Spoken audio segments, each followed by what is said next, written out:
નમસ્કાર મિત્રો, મારી ચેનલને પ્રમોટ કરવા બદલ, મારા વિડીયોને શેર કરવા બદલ અને મારી ચેનલને સબસ્ક્રાઈબ બદલ હું સૌનો દિલથી આભાર માનું છું. આજે મારે વાત કરવાની નિષ્ફળતા વિશે.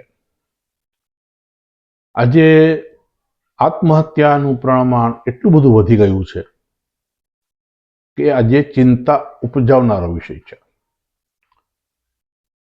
યુવાનો નહીં, વિદ્યાર્થીઓ પણ એક આત્મહત્યાનો માર્ગ અપનાવી રહ્યા છે. એ બહુ ચિંતાનો વિષય છે.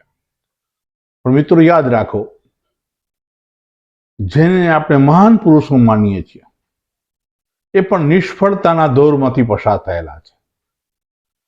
નિષ્ફળતા એ જીવનનું સનાતન સત્ય છે. નિષ્ફળતા તો જીવનમાં આવવાની જ, પણ નિષ્ફળતાથી ડરવાની જરૂર નથી. ચર્ચિલનું ફેમસ કોટેશન છે, નેવર ગીવ અપ. આપણે ક્યારે પણ આપણા સ્વપ્નોનો ત્યાગ કરવો જોઈએ નહીં. આપણે હંમેશા આપણા સ્વપ્ન અનુસાર કાર્ય કરતા રહેવું જોઈએ. નિષ્ફળતા તો મળશે જ, આપણો વિરોધ તો થશે જ, આપણી ટીકા તો થશે જ, આપણી નિંદા તો થશે જ. આ માનીને ચાલવાનું. અને હંમેશા એક બાળક પણ એ વૃક્ષ ઉપર પથ્થર ફેંકે છે જે વૃક્ષ ઉપર ફળો હોય છે.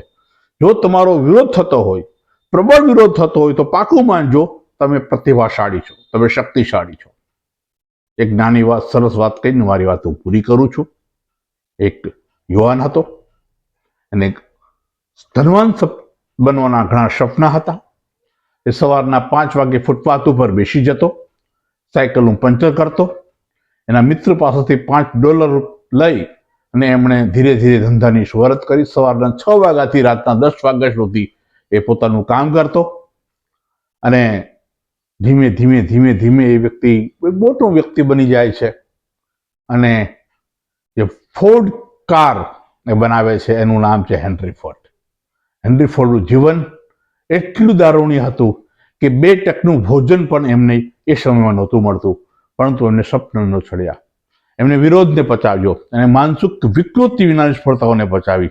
ચાલો મિત્રો, આપણે સફળ થવા માટે વિરોધીઓનો વિરોધ કરવા બદલે એને ક્ષમા આપીએ અને આપણે સપના અનુસાર કાર્ય કરીએ.